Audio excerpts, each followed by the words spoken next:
Just final thoughts, Michael. I know you said a few months ago people should mortgage their house and buy Bitcoin.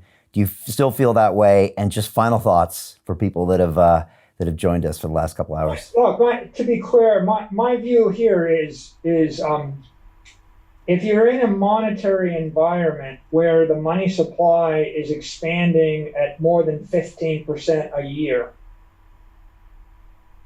and you can borrow money at 2% interest or 3% interest, and you can buy something of tangible value that is not being debased or inflated away, it's probably a wise idea.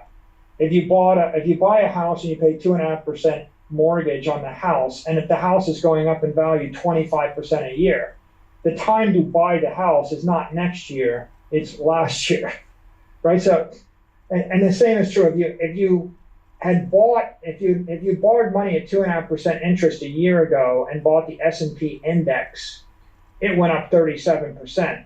So the generic observation is when you can borrow money that is not marked to market for long durations for next to nothing, if you have a use of proceeds that you're confident in, then it's a good idea. Borrowing money at 2% interest to buy something that is going to go up in value, anything north of 5% is arbitrage. So I would say in general, it seems wise to me to hold tangible assets and let them appreciate in value as the money printer goes burr, and not pay off your mortgage. If you believe in Bitcoin, then yeah.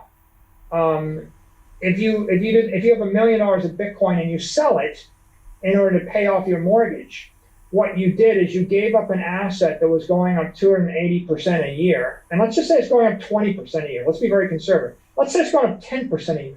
You're selling the asset going up 10% a year in order to loan $1 million to the bank, and the bank is paying you 2.5% interest on it, and the Federal Reserve is going to increase the money supply by 20%. So it doesn't make sense to pay off your mortgage if you have one. You should be long debt.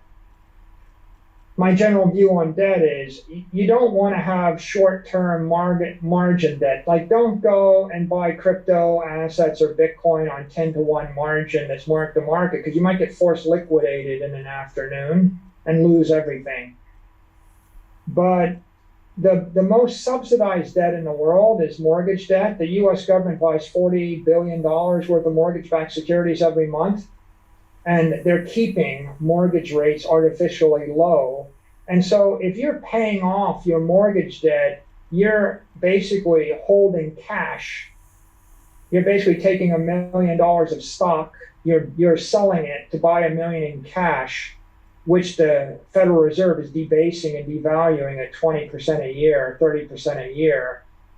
And so the only way to get ahead of that is flip it, borrow $1 million at 2% a year, and then buy something which will hold its value. And as to what you buy, obviously I believe that Bitcoin is the apex property, but if you don't agree with me, study for 100 hours. If you still don't agree with me, study 1,000 hours. If you don't have time to study for 100 or 1,000 hours, then forget about Bitcoin. The next apex property is a piece of real estate that you're going to use for the rest of your life, right? And then the next apex property is a trophy asset that you think a wealthy person will want to buy off you in a decade. Ask yourself the question, what is it I can buy that someone with money and education will want to buy from me in a decade? And that gets you to a portfolio of high quality assets. That's why people buy high growth, buy a digital monopoly growing 25% a year.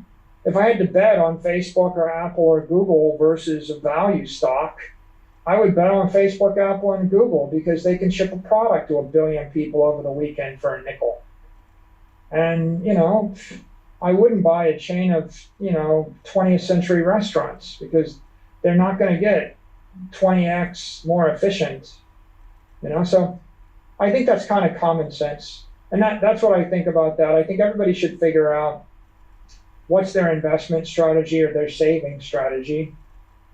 And for your balance sheet, someone wants to give you debt not all debt is evil. If I loaned you $1 billion for 100 years at 0% interest, would you take it? Presumably, right? Yeah. Would it be irresponsible? Now, is it irresponsible to buy $1 billion of Bitcoin for 100 years at 0% interest?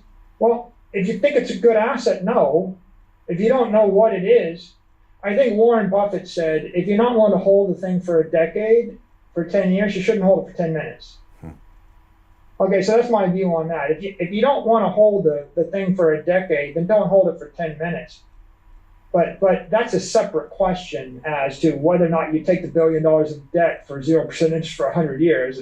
I think when someone's ready to give you $30 million loan, or sorry, a 30-year loan for 2.5% interest, which is what the U.S. rate is right now, it's pretty much close to free money for the rest of your life for most people, depending on how old you are. And so the losers are people that can't borrow the money. Count yourself lucky you can borrow money for 30 years for 2.5% interest. The losers are people that can't borrow the money because they have to basically hold all their cash. Like, what do you don't have any assets, so you're making 100 grand a year, and this year it's worth 100 grand, and next year it's worth 80 grand, and next year it's worth 60 grand, and next year it's worth 40 grand, and next year it's worth, 30 grand, and I can run that, that is a Taylor series, some kind of series out for about 20 years until I get you to, it's worth nothing, right? So if you expect to live more than 10 years, if you discount it at 20% a year, simple math will illustrate to you that it's going to be worth nothing. So I'll end with my pithy quote, which is, the road to serfdom is working exponentially harder to earn a currency growing exponentially weaker.